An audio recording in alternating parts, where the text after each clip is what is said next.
These kids are, the quintessential illustration of American bounty and, Ethan and Julia, yes.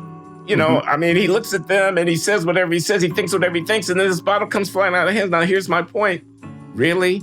He had no choice. It's not his fault. Suppose he hit him in the head. It's not his fault. No, man, I'm sorry. I don't think that'll work. I think it's got to be his fault, even if it's not his fault.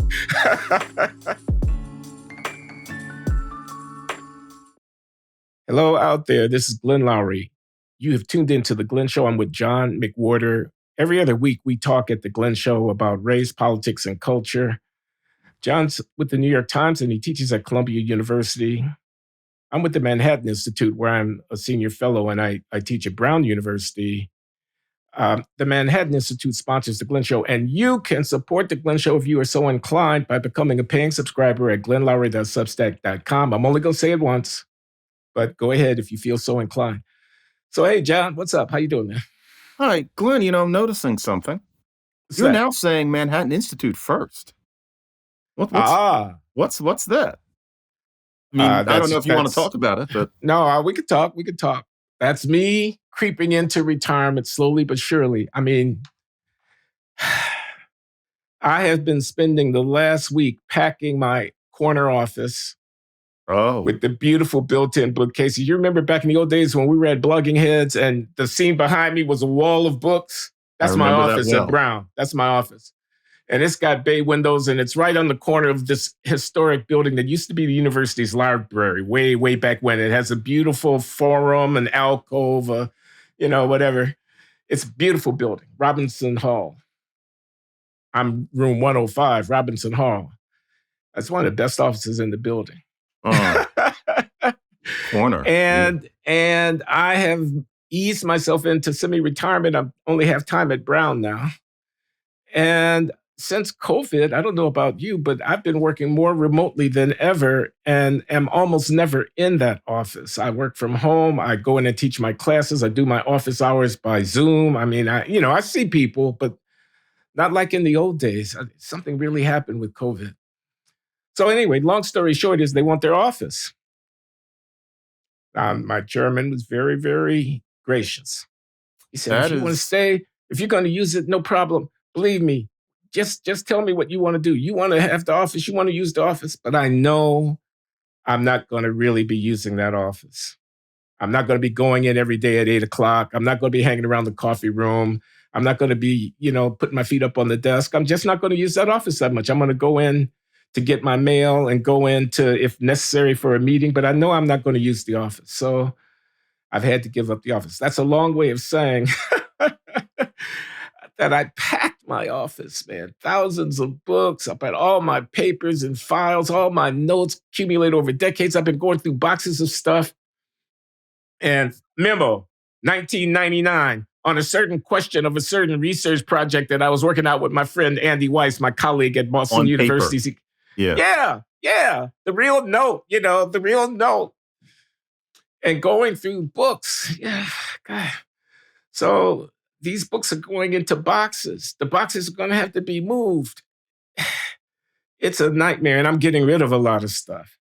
Anyway, long and short of it is, as I shift gears here in my mid-70s, maybe I'm shifting my emphasis and professional identity just a little bit. I'm still the Merton Stoltz professor, hopefully, and I'm confidently emeritus when the time comes. But that's what's going on. It's funny, you get me thinking about something I've just been doing over the past couple days, and I have to make sure not to make this too heavy for the format, but I have, by Columbia standards, I have a pretty good office. It's in a kind of an off building, but I have a big one, and they gave me these bookshelves that are much too nice and much too expensive, and I just allowed it. But there are only 3 of them, and they're big, but you accumulate books after a while. You get sent all this stuff, and I like books physically, so I always put it up there on the shelf. And I realized after COVID, this semester in particular, that I have too many books, and that a lot of them I'm really never going to touch and probably shouldn't have kept anyway. And so I thought, since I'm Yeah. going to be having more books, let's get rid of about 100 books. So I went through and picked out the ones from 1989 and the ones that aren't any good and the duplicates and everything. And it kind of got me thinking. And I won't take up too much time with this, but you talk about like the end of an era. Yeah. And it got me thinking that I'm in bad odor among certain linguists these days. Everything changed once you and I started screaming in the summer of 2020. And there's now a young cadre of linguists, it's not very many people, but who have decided that I'm one of the field's public enemies number one because I am anti-woke and talk about wokeness in such a contemptful way that they feel insulted and they don't want me representing them, and they don't like that I represent linguistics to, the world and the United States to the extent that I do. And that's fine in itself, but it's meant that, for example, the Linguistic Society of America stripped me of my publicity committee headship because of the demands of this particular group. The idea being that I'm just too radioactive to head a committee. And, the sad thing about this is that it's because of how I feel about these issues as opposed to grammatical analysis and the things that linguists study. And or there's nothing that sociolinguists think or do that I've ever had any problem with. It's that I'm just not cool. And as you can imagine, none of these claims make a dent in me. They're wrong. It's as simple as that. But it does mean that I used to host something called 5 Minute Linguist, where it's this kind of game show for linguistics. I was the person who would MC it. And to be honest, I'm good at that kind of thing. It was a good event. And no one ever said anything outright, but I no longer host it. They've got somebody else who's much more correct than I am doing it. And I've had to let my membership lapse. And I haven't been public about it. I didn't make any big noise, but I'm no longer a member of the Linguistic Society of America. And it's because of how I feel about George Floyd and reparations and cultural appropriation and the theatricality of wokeness. Now, my career is not affected. I'm not going to lose my job. But I was going through all these books and I was thinking, wow, not only am I never going to have the place in academic linguistics that I had before, but I thought in Creole studies is completely choked by wokeness teaching that you're not allowed to say certain things. You're not allowed to say that Haitian Creole is a complex language just like any language, but because it's new, it's not as complex as French. You're not allowed to say that. And if you do say it, you're a pariah. And I kind of thought, I've been studying Creole languages now for 34 years. I am frankly one of the world's maybe 100 experts on those languages. And once again, I'm not an absolute pariah. I'm the book review editor of the leading journal in Pidgin and Creole studies. I get invited to the occasional Creole thing, but that's actually only from my posse. I'm not invited by anybody else. And in general, most people in the Creole studies field think of me as somebody who is clever, but who is just not with the program. And of course, the worst thing about things like this is that nobody who thinks that of you actually reads your work because they think it wouldn't be worth it to put forth the effort. But, I haven't said half of the things that they think I say. So I was going through all these books and I was thinking in a kind of an autumnal way. I entered this field in my late 20s thinking of myself as studying something interesting and trying to make a little bit of noise. And in a way, it was a failure because here I am in this subfield where it's considered the good thing to roll your eyes at the mention of my name. And I've done a lot of work. I've written books. I've written articles. I'm proud of them. I think everybody thinks of me as somebody who has a certain solidity, but I'm just wrong, according to, say, 9 out of 10 of them. And the simple fact is I'm not, and there's nothing I'll ever be able to do about it. And so it led me to think, I think you're better than me on this because you wouldn't think this about your economics. Like there's some black economists who don't like you, but the field in general has great respect for you. Linguistics, if people say over 70 get me because they're not as affected by these politics. It's the people who are getting on, if I may.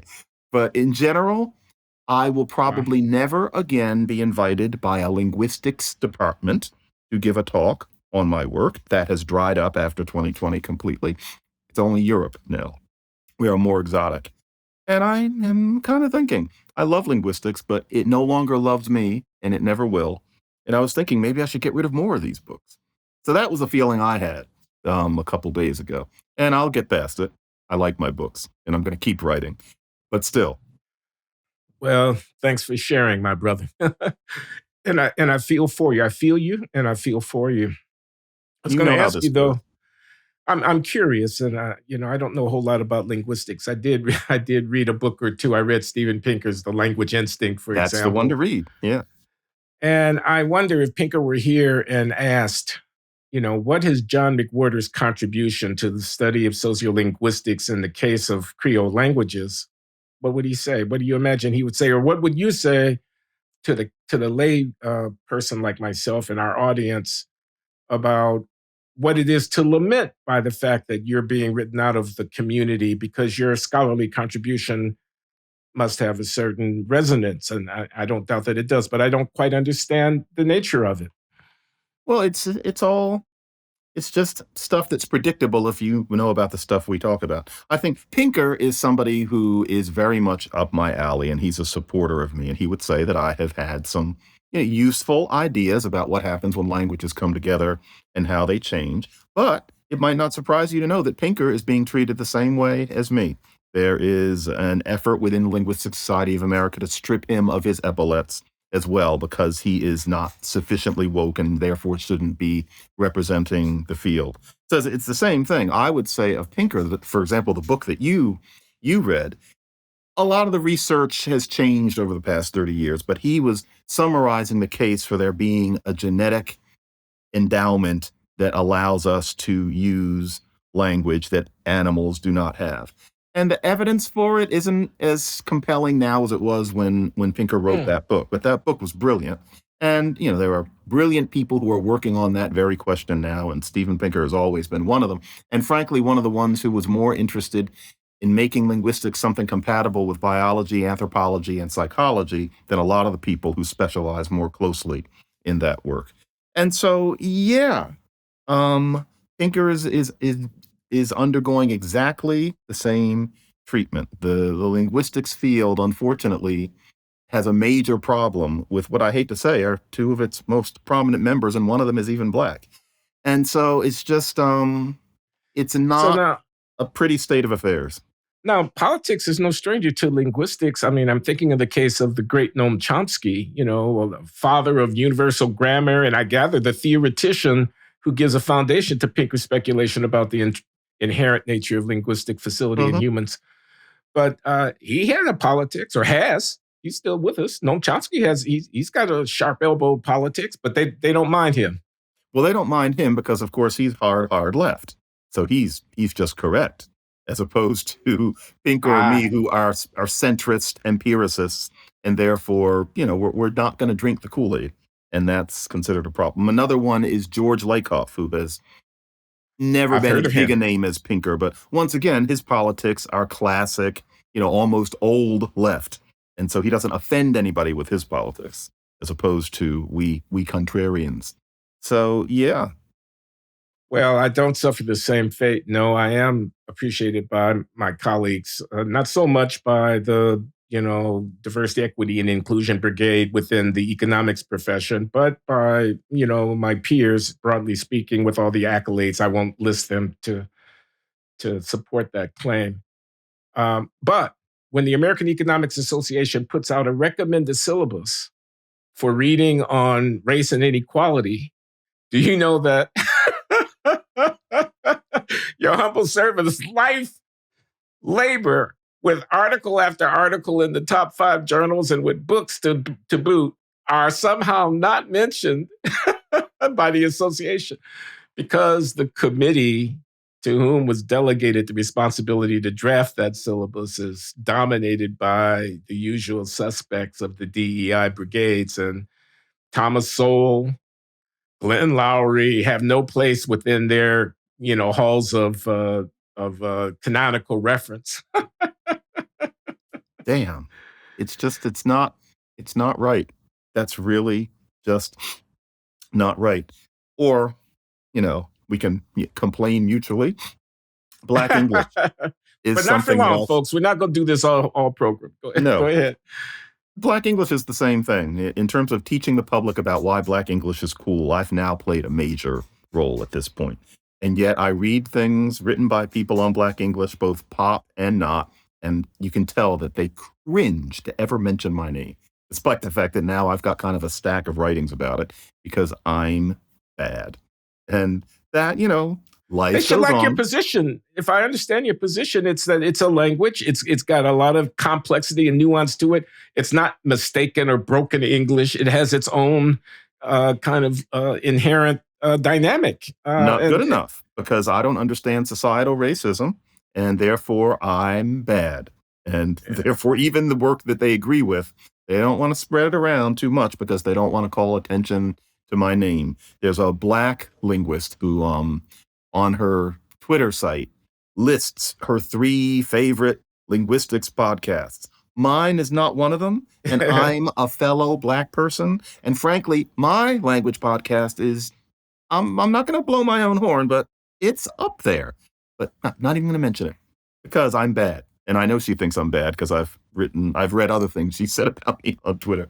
So yeah, we shouldn't do too much more of this. But this is Lexicon Valley that you're talking about. Yes, Lexicon Valley, for which I just recorded the 173rd episode that I've done every 2 weeks since 2016. And it's a fun little show. I'm not going to write a memoir, but if you listen to all of them, you would have my autobiography, basically. And every 2 weeks I do it. It's a hoot. That's my other podcast. This is my podcast too, I feel like, although it's yours. And so, yeah, I appear with you every 2 weeks. And then the other week I'm doing Lexicon Valley. Our Magnificent Bastard Tongue. Isn't that one of your books, John? That was one of my favorites. Yeah, that one is about the history of English, and it has some lessons to teach. That one hasn't gotten me in any trouble, luckily. But yeah. We are in the presence of a major scholar in his field, everybody. He's not tooting his own horn, but we should, pause for a moment. One other thing I want to get in. Economics values you for what you do because of its quality. I doubt that even if I were considered a wonderful person with the politics of a rose, that linguistics in general would evaluate my work on the level that yours is. So I don't want to make it sound like I just assume that I am this top level linguist who would be getting all these accolades. The issue is that I get none at this point, that I don't get anything, whereas I watch people who frankly have not produced as much or had as many ideas as you say. And, sometimes they've had even longer than I have to prove it, getting these basic kinds of accolades, whereas I get nothing. And that nothing is a statement at this point. Are you a fellow of the American Academy? Of the what? American Academy of Arts and Sciences. Nobody would ever put me up for that, at least not from my own field. That's the sort of thing that I mean. So, yeah, it wouldn't happen. That's an oversight. Stanley Crouch was the late, great Stanley Crouch was inaugurated. I am, as it happens, a fellow of the Academy. I've been since, 2002 or something like that. Mm-hmm. And you go to the inductions, and the inductions happen at the Academy's headquarters, which happen to be located in Cambridge, Massachusetts, which is an hour's drive from where I live. So I was there when Stanley was inducted. I was so proud of him, a man of letters. You're worthy of that honor, John. Columbia University's provost office should have a functionary whose job it is to maximize the number of honorific societies to which their faculty members get appointed. I know Brown University has one. I know a lot of places have them because, these society things help to contribute to the prestige. Somebody ought to put a process in motion. Folks, I'm going to break the fourth wall for a second. I will be right back.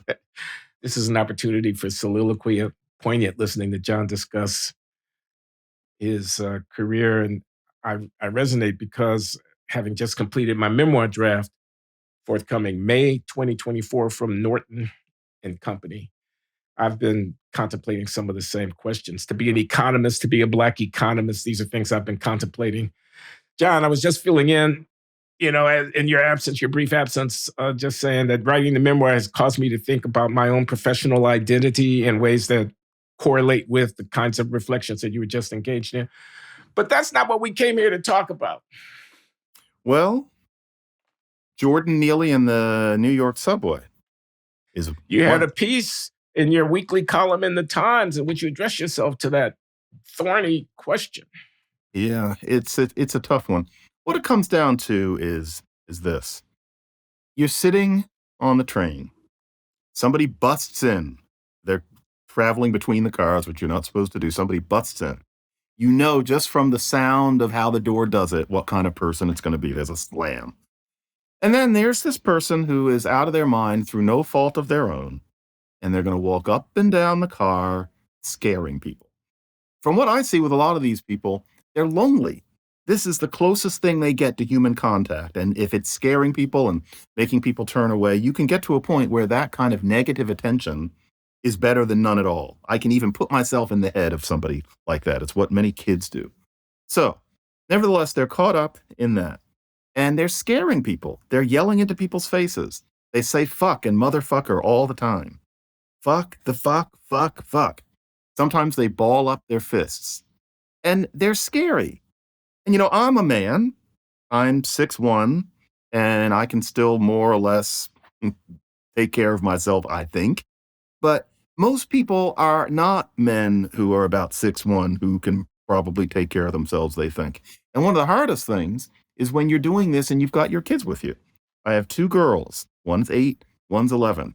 And here comes this person ranting through no fault of their own, but it's scary.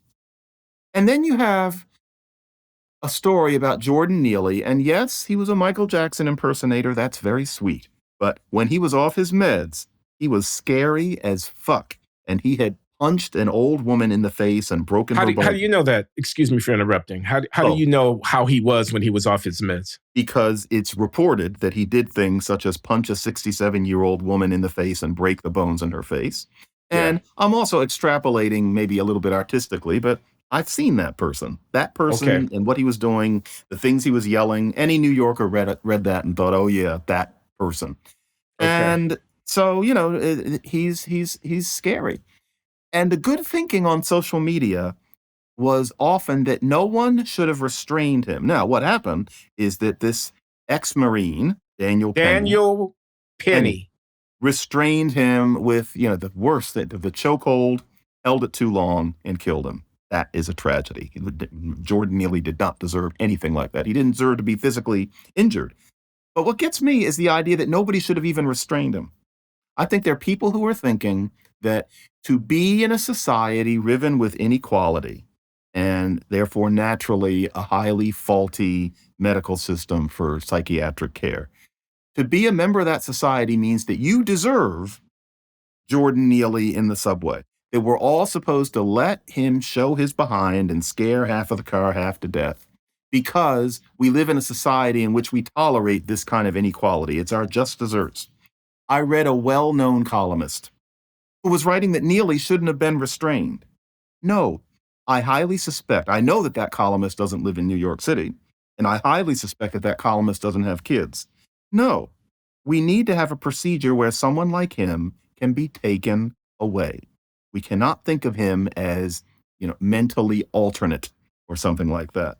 So that's why I wrote my piece about Jordan Neely, because I was listening to all these people on social media making it seem like no one should have touched Jordan Neely. That's taking the left too far left. And especially as a dad, where I've stopped taking my girls on the subway any more than necessary, and I'm taking Ubers, spending a lot of money doing it, because I don't want them, 1, to get hurt, or 2, to watch this, which, frankly, an 8-year-old shouldn't have to watch that, and it's at the point where you can't avoid it. So I wrote a piece. Okay, well, what's his name? Daniel Penny intervened, restrained Jordan Neely with a chokehold, and Neely later expired. Alvin Bragg, your Manhattan district attorney, has charged Penny.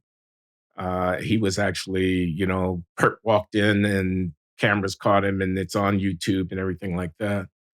And it brings up the Bernard Goetz case. Do you remember the Bernard Goetz case from 30 years ago or 35 years ago? It's a long time, man. It's a long time.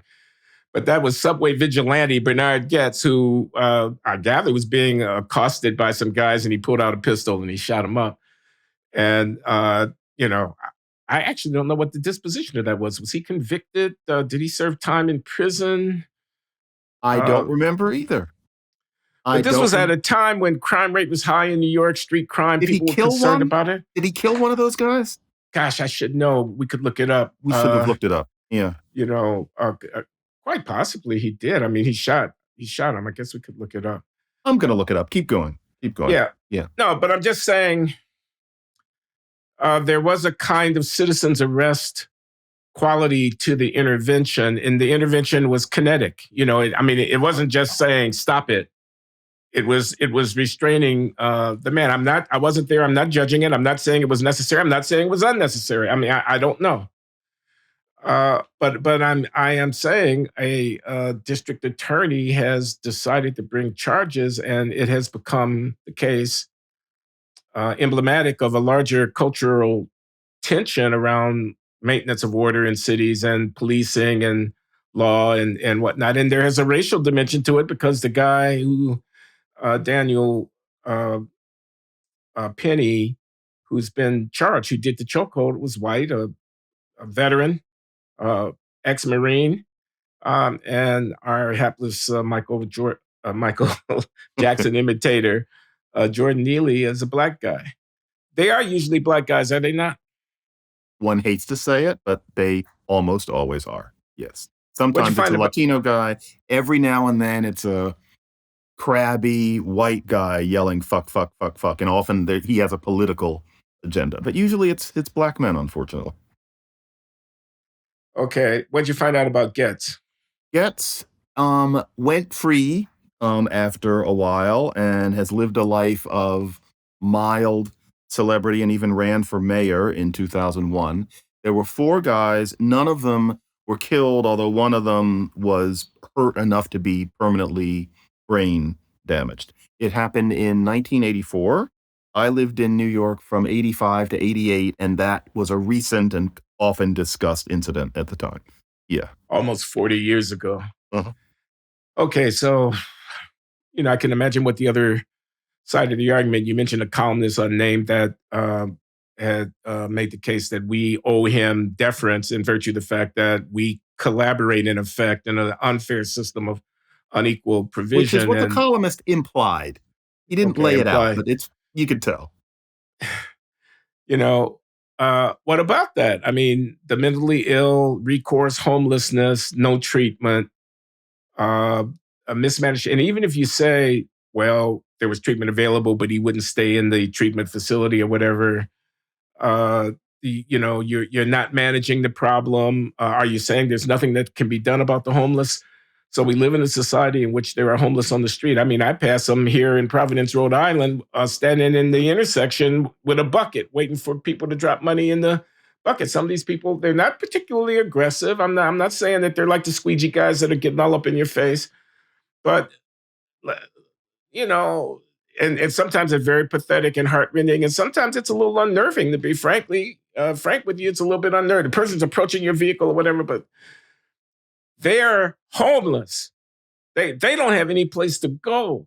They're hopeless. They're confused. They're needy, and they are an inconvenience. Their being in your face is unpleasant. You know, and you arrogate to yourself the right to not have to be experiencing that unpleasantness, even though you're not doing anything, and neither are your representatives to remedy this underlying.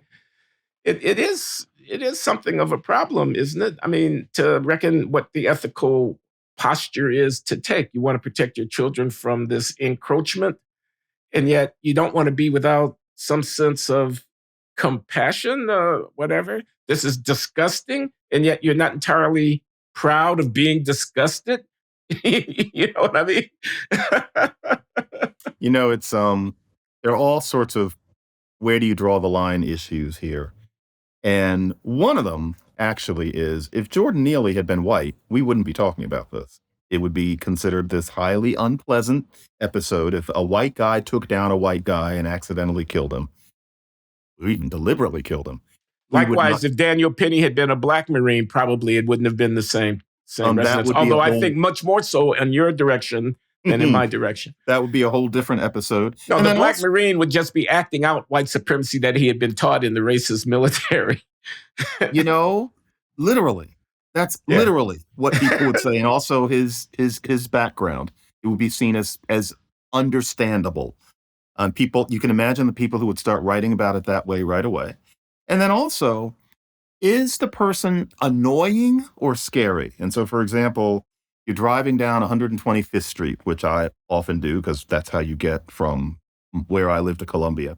And you've got the guys who are begging, they're dirty, they are out of their mind through no fault of their own, and they're begging you for money. Now, I don't think that that person needs to be restrained. They're annoying, but they can't help it, and it's society's fault. The issue is whether the guys are menacing, like, for example, the squeegee men, where, that could be scary. And also, it's not only white and black. Are you talking about somebody who is in a train car and who is scary? Now, there's a certain kind of person who imagines some white guy from Park Slope in Brooklyn who needs to just sit there and tolerate being screamed at by this black person because of the drama of it, because it kind of symbolizes how Black America is supposed to feel about white people. Okay, so Josh, what's his last name? Let's say Josh Gravit is sitting there and he's scary and he's scared, Josh Gravit. But what about if it's Dahlia McWhorter? What about if it's a little girl? Does she deserve to have her face screamed in? And let's say Dahlia is mixed. Now, nobody thinks Dahlia McWhorter deserves that. But how come Josh Gravit does? If there's a possibility that Dahlia McWhorter has to put up with this, then, frankly, you have to restrain Jordan Neely for the sake of them, or the Latina grandmother, or the two Korean tourists. Do they deserve it? What people are mostly thinking about is Josh and Stephanie Gravit. Those two are supposed to sit and watch Jordan Neely show his behind and scare them. There's a certain kind of person who want Josh and Stephanie Gravit to be scared. And a lot of the people who want Josh and Stephanie Gravit to be scared are other Josh and Stephanie Gravits. But the thing is, what about most other people? The black lady, does she deserve it? And you're thinking, well, maybe she'll talk to him with some mother wit. No, Jordan Neely was far beyond that. He may have hit her. So I just think that we need a procedure where people like that are pulled away by the two cops who instead stand outside on the subway platform doing video games and chatting with their spouses and refusing to intervene in cases like this, including one right? Where I saw a guy who really scared me, and he was taller than 6'1", and he really was deliberately trying to scare everybody in the car. It didn't happen to get to me. And the cop was standing by and did nothing? He jumped down into another car to scare people, and I got out of the car, and I said, gentlemen, there's a guy over here who is scaring everybody to death. They barely looked up. I think they thought of me as a black Josh Gravit, and they just, had no interest. Okay, I got a bone to pick with you. You say through no fault of his own, you say society's at fault. Really? I agree. A person with mental illness shouldn't be said to be at fault for their mental illness. I agree with that. But I don't want to grant a blanket exemption from personal responsibility for these acts. That's just too easy.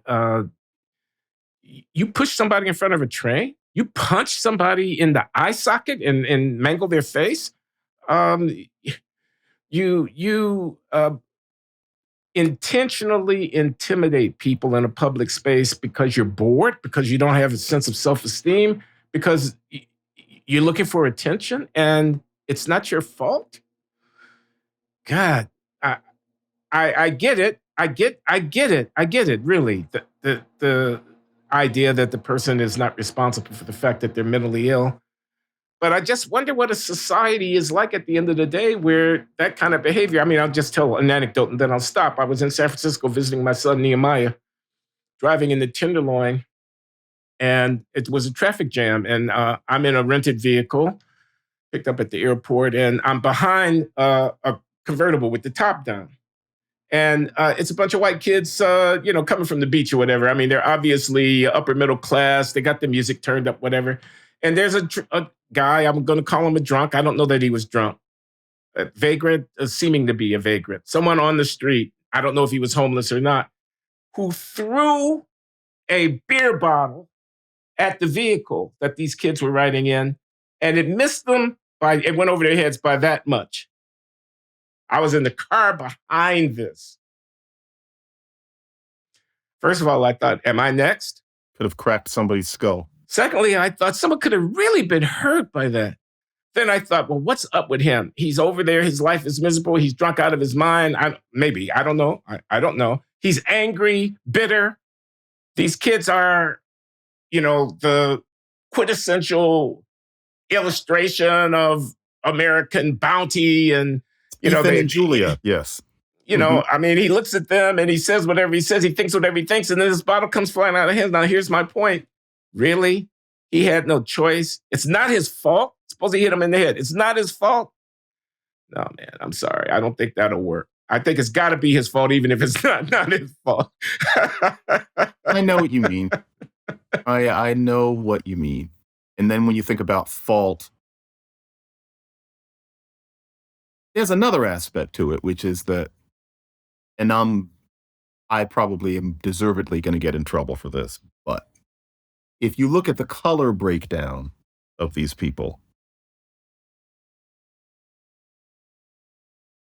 the black men are especially aggressive. The Latino men are aggressive. The white guy curses a lot and worries you a little. And I won't have it that this is just anecdote. I've been riding the New York subways for over 20 years. I've seen hundreds and hundreds of things, and I have a sociological mind. And if I were saying things that certain people wanted to hear, the sort of things I'm saying now will be considered invaluable testimony from the front lines. Well, it's just as valid here.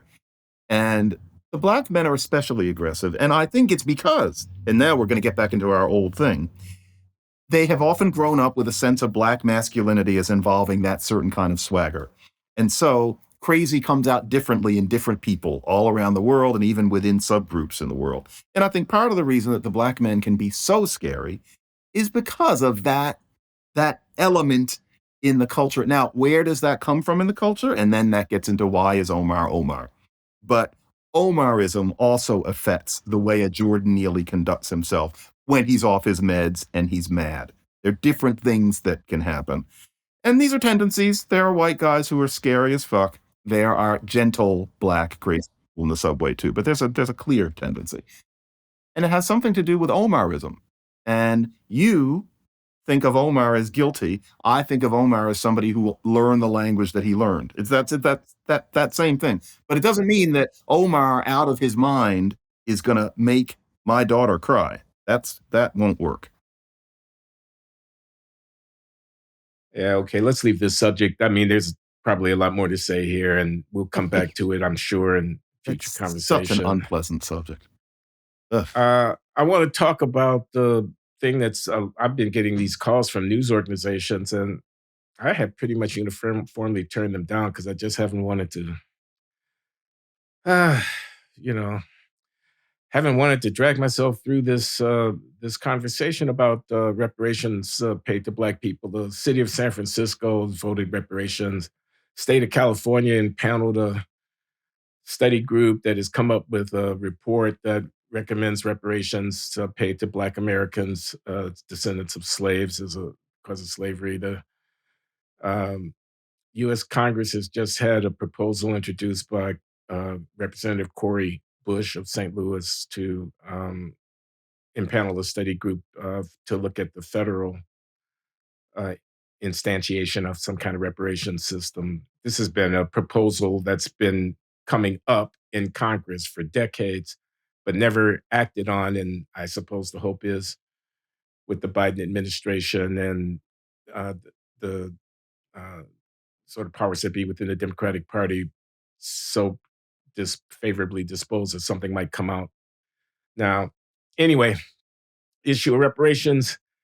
I've been asked to, what are we supposed to say about it? What do we, what's the argument? Fox News has been calling me, and uh, and I've demurred. How John, come? Because we've been through it so many times already? yeah, man, I'm so tired of this argument. I think it's such a terrible idea. You don't have to agree with me. I welcome your rebuttal. Uh, I think it's just so wrongheaded at so many levels. It's so deeply divisive. It's so impractical. It's so unjustified. Yes, I said it. It is so racist. Yes, I said it. I mean, let's just do the arithmetic for a minute. you got 40 million, the rough number of African Americans. And if you go $100,000 ahead, I think we're up to $4 trillion. $4 trillion. Okay, so the federal budget is like 5 or 6 trillion. I don't know the number right offhand now. It's been going up and I haven't been looking lately, but GDP somewhere around 20 trillion, federal government about a quarter of GDP, you'd be talking about 5 trillion. Social Security is $1 trillion a year. I'm talking about the total payout, everything included, Social Security and Medicare. It's in that ballpark. You're talking $4 trillion. So you propose to mobilize resources at the scale of a national old age security program, directing it to something called Black people, based upon a century-and-a-half-year-old claim. I know, Jim Crow, redlining. That is South Africa-esque. You have to classify your population and create legal entitlements based upon that classification rooted in race, based on a speculative theory about historical dynamics that is susceptible to rebuttal and criticism.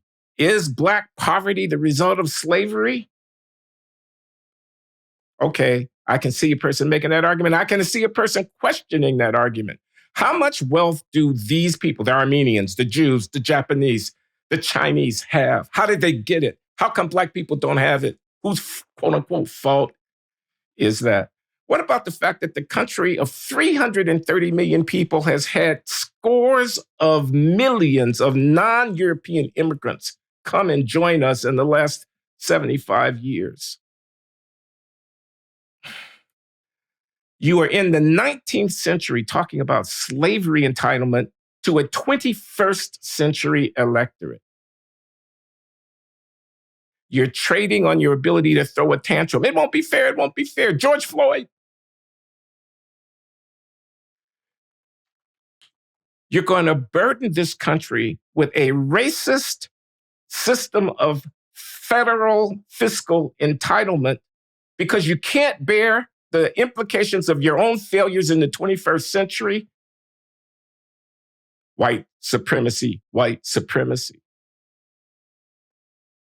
So if I were a third generation Irish immigrant to this country, I'm not getting ready to compare the Irish working class in Boston or New York City in 1870 to slavery. I didn't do that. Don't accuse me of doing that. I didn't do that. But you want to talk about exploitation? You want to talk about mistreatment? You want to talk about racism? The Irish confronted it. So have the Chinese and a lot of other people in between, the Italians. No, I don't believe that you can weigh and compare these sufferings on a numerical scale. But I'm saying the sense of handout, give me and pay me entitlement based upon my pigmentation would, if I were one of those people, invoke a lot of resentment in me. My tax dollars are going to pay for something that I didn't have anything really to do with because you can't live in the 21st century. So impractical, unfair, divisive in the extreme. And it won't be a remedy for the problem. Now, Sandy Darity asks you, Glenn, how do you know it won't be a remedy for the problem? Justify that. Because the problem is the lack of the development of the productive capacities of your people, not their lack of holding assets. Assets come from developed productive capacities and not the other way around. You accumulate wealth. It doesn't fall from like manna from heaven. You have to enhance your ability to generate value in order to be able to hold wealth. You want to just move the wealth around like it was chits on a board without addressing the underlying differential capacities to generate value, earnings, educational achievement, occupational penetration, professional development, entrepreneurial activity, the creation of wealth. So now you have a community that has chits, pieces of paper that can be traded for a moment. for goods, but doesn't have the ability to actually generate the goods. You think your theory is if we just rejigger the asset holdings, we will solve the Black family. We will solve the failed public school system. We will change the nature of the behavioral patterns that generate the huge amount of violence and dysfunction that we see in these communities. We're going to close the IQ gap. I don't believe that. I don't believe that giving people greenbacks will change their status of development in the way that is going to be necessary to rectify this problem. The root is very deep here. It's not on the surface. That's how I would answer.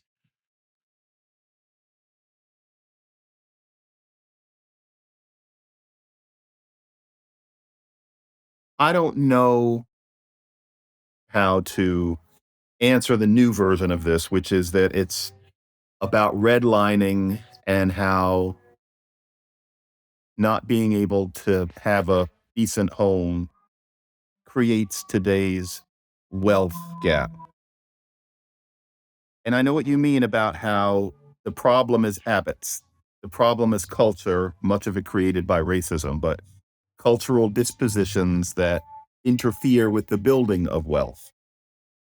And that one reason we know this is that immigrants who come here, including brown-skinned immigrants and including African and Caribbean immigrants, start building wealth despite racism in current society and despite that most of them weren't even here to be redlined. But nowadays, the good thinking person is just thinking about Ta-Nehisi Coates' Atlantic article and people who, couldn't get a mortgage, and they figure that has to be redressed. Most people aren't thinking about Kunta Kinte. Now, it's not slavery. It's more Jim Crow and the redlining, more recent things that they're living victims of. My sense on reparations is that the whole claim that nothing was ever done to address what was done to Black people is false. All sorts of things have been done. The whole Great Society program, affirmative action, the Community Reinvestment Act of 1974. Yeah. So many things have been done. They just weren't called reparations. I think some of this is semantics. But Glenn, I actually think if these new reparations efforts actually bear fruit, most of them won't, but let's say it happened. I'm not going to stand athwart people in Evanston, Illinois, being given a good deal on mortgages, Black people in Evanston, Illinois. I don't think I would stand athwart every Black person in San Francisco, like all 16 of them, given $1 million. I'll leave that out. But the thing is, why not? Why not? I just want to press you on that a little bit. Why would you not put your credibility on the line, as I just did, because to object to these policies? Well, you see, in a way, I am standing athwart, but I would say I would not stand athwart, because what would it hurt? Okay, so there's this woman with 3 kids, and, she gets $1 million. And first of all, it would be taxed, but she puts some of it away and she uses some of it to get a nice house. What's so terrible about that in itself? But the white woman didn't get it. There's no free lunch. You just redistributed it. You didn't create anything. You just took somebody else's money and gave it to someone on the basis of their race. That's what's wrong with that. And here's what I say. I cannot get behind that if it wouldn't be the end. Like, if that's the way it's going to be, and this Irish descended person doesn't get it because they were white and Black people are Black. For me, if that happens, it has to be it. It has to be, okay, problem solved. We have, atoned for the racism of the past, including up to the Fair Housing Act of 1968. Now we move on, living. And the problem is that you can tell from things that reparations advocates even now say that all that money, even that would be just a beginning. The same people would be making the same noise, same stuff. Societal racism is everywhere. And the idea would be they better not think reparations solves the problem. They better not think they can treat us like animals for 400 years and just pay us off. They better not think, that's what it would be. And so reparations are just a beginning. That would be the screensavers. And no, not if it's not going to change anything. And I would only be able to support this if a representative number of people said, this will give us a sense that race has really turned a corner in this country. But I don't think that those people are going to do it because their anti-racism is a state of mind, not a pragmatic political plan. So in a way, it brings me to you. No, we're not going to give that woman $1 million if people who consider themselves Black leaders and Black creators and Black artists are then the next day going to still have their arms crossed and saying they live in a racist Armageddon. No, not if it's just a beginning. And I hate to say about people who have good intentions that I don't know that I could trust them to let the theatrics go because they want to be Stokely Carmichael. That's all they're ever going to do. But you'd be willing to pay them off if they could commit upon receiving the payment not to make any more trouble. I don't know if I'm talking about that woman, but Black leaders, Black writers, people who supposedly speak for us, they have to make that commitment. And they won't and they can't. They can't. And so that's what reparations is for me. All the movers and shakers would insist it was just the beginning, whereas I would only accept it if it were considered the end. Well, let me try something else here. I've given the right-wing objection. It's unfair. It's unjustified. It's racist. It's South Africa-esque. That would, be a kind of classical liberal objection. But I could give a left-wing objection too, which is that it sunders the working class coalition that you need to get real reform. That the claims of historical racial victimization, while perhaps valid in terms of historical truth, are secondary to the imperatives of contemporary structural reform. Suppose you don't like capitalism. Suppose you think the welfare state should be bigger. Suppose you think there should be universal early childhood education. Suppose you think there should be a guaranteed minimum income. Suppose, and on in that vein, which are structural reforms of a progressive character that can only be brought fully into being through the support of a broad-based coalition that cuts across racial lines of people addressing themselves to those reforms. Do those reforms and you'll have a much better society. You'll have a society where kids don't go to school hungry, where wayward teenagers don't end up being consigned to life in prison because they go from one crime to another in one car. There'll be help for drug addicts. There'll be help for the homeless. There'll be decent housing. Everything Matthew Desmond, the sociologist at Princeton, whose famous book about housing insecurity in Milwaukee, Evicted, won a Pulitzer Prize, and who's got a new book out now about American poverty that's very trenchant and powerful. It was excerpted in the Times Magazine, and he's a force to be reckoned with. Everything he wants, Matt Desmond, my buddy, lefty, everything he wants can only be gotten if Black people who work for a living and white people who work for a living and the Asians and the Latina and all of that get on the same page. Now, if you've got a symbolic identitarian politics of racial reparations, you're cutting against that. Why would you frame your effort to make the society a better place in those terms? Blacks want to cut a side deal with America so that the racial wealth gap will get narrowed, instead of lending a hand to the generations-long project of creating a decent society for everybody. If you did the latter, the former would take care of itself. So there you are. I'm against it for all those reasons too. That left one is good if there is any reasonable prospect of the working classes joining hands in that way. Doesn't history suggest that that's never really going to work? Is there something I'm missing? Well, we need Norman Finkelstein here, my guest from last week at the Glenn Show, a certified communist with a small c, a man of the left, to be sure. I know he is controversial because of stuff he said about Israel, Palestine, and whatnot like that. But I listened to Norman Finkelstein for the better part of 2 hours, and I actually learned a lot from him. And I was a little bit moved by his passion. And I think when he celebrates W.B. Du Bois as a great American intellectual, or he celebrates Paul Robeson, the great musical performer, athlete, civil rights leader, and communist advocate for his principled stand during the McCarthy period that cost him everything, Robeson, but was lending his efforts to the Welsh miners' strike in Britain and to the people fighting Franco in the Spanish Civil War, and what this is Robeson being lionized by Finkelstein making the point that the struggle of working people transcends racial boundaries. I think you could say that. I think Bernie Sanders, I'm not a Sanders supporter. My wife will be the first person to tell you that, who is a rabid Bernie Sanders supporter, at least the old Bernie Sanders back in the day before he compromised and sold out to the Democratic Party. That's what my wife would say.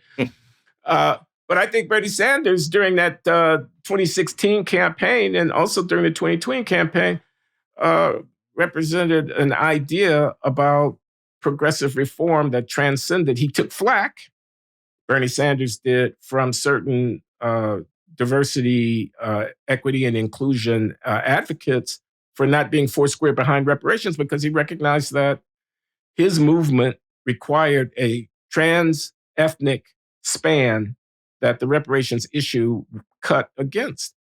So I do think that you can make that argument.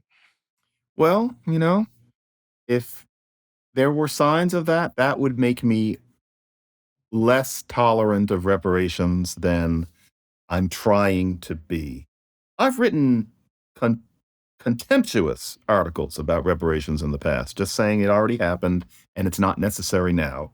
And then there's also the argument that to trace Black ills now to slavery or Jim Crow or redlining is vastly oversimplified.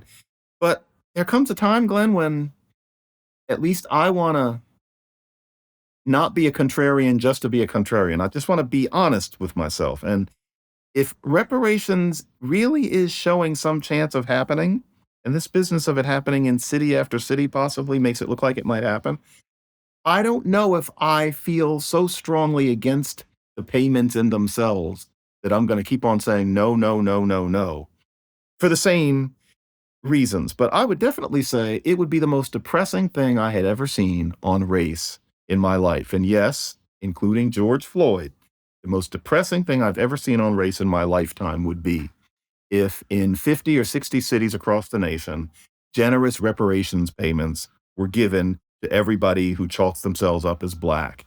And yet the race debate stayed exactly the way it is, with the same DEI nonsense and the same apocalyptic vision of the role that racism supposedly plays. It would break my heart to see that happen. And unfortunately, it's the only way I can conceive of it being, although maybe I lack imagination. Okay, we've covered the issue.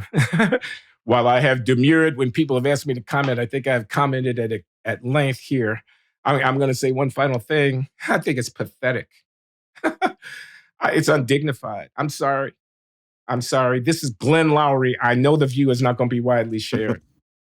I think running around with your hand out talking about I'm Black, you owe me, pay me, is undignified. I think you throw yourself on the mercy of the court. You basically say, I'm prostrate here. I am unable to move forward in the modern world without your recognition of the fundamentally disabling injury that has been done to me. And I demand based on what? Based on the conscience of the people to whom you are appealing. What power do you have? You're going to burn it down, are you? You demand to be placated so that your tantrum doesn't disturb the dinner party? What do you own? What can you make? What are you doing? This is how you spend your time, fashioning ever more elaborate apologia for your own failure? It's pathetic. Something else that I feel that too. The passage of time makes it different for me. And so, for example, yeah, I'm supposed to walk around with my hand out saying, because my father grew up in and then took ownership of a redlined house, he didn't have an expensive domicile to pass on to me as he got older. And that's a wealth that I don't have. And so I want you to give me that wealth. Give me the $1 million that I would have if my father hadn't been redlined. And for the record, folks, that is not my personal history, but, I'm generalizing. I wouldn't want to be given the money that wasn't allowed to my dad. It should have been his. He didn't get it. That's a tragedy. He's dead. This is now. I'm not supposed to take that money and put it into my account. And especially if you're going to talk about slavery. No, it's not mine. Yeah, we agree, but we're at the end here. But I got to say this because I'm just remembering this play, this August Wilson play. You remember this play, Two Trains Running? I remember it well. Two trains. I want my ham. You remember that? You remember the guy that would come in? It was set in a diner. It was just this beautiful August Wilson, deep, very complex human thing that's going on. It's not just about reparations. It's not, there's the girl that scars her leg, the one who's, the waitress in the diner, and there's a guy who's coming and just gotten out of prison who's kind of trying to hit on her, and there's all this really good stuff that's going on in this play. But I remember this character who would come in ranting because the white man told him, if you paint my fence, I'll give you a ham. The brother painted the fence, and the white man tried to pay him with a chicken. You promised me a ham. Well, you're going to take the chicken or nothing at all. And he wouldn't take the chicken. And he was ranting for a decade after the event, I want my ham. I'm not trying to make fun of him because after all, he was due a ham and he got a chicken. But there was and if that's your vision of African American history, then reparations is your ticket. That's good because that's kind of what that character meant. Like that wasn't supposed to be a realistic person. There was a message in that, and that was right. That's what I'm saying. Yeah, exactly. I would never have made that connection, but yeah, I don't need the ham. But maybe you don't either. But maybe we're just strange. But what I'm saying you got to buy some hogs and you got to take care of it and raise them on up, and then you can harvest yourself a ham. Other than that, you're dependent on the guy handing you a ham, and you're basing it on 30-year-old stuff in that case or whatever. Anyway, okay, we've made enough trouble here for a session. John, thanks a lot. 2 weeks again, we'll meet and we'll talk. And we'll have our monthly Q&A for the month of May, which we do, and subscribers at glennloury.substack get to submit questions, which John and I entertain. That's coming in a couple of weeks. Glenn, you know that if there's a ham emoji, we're going to see a lot of it.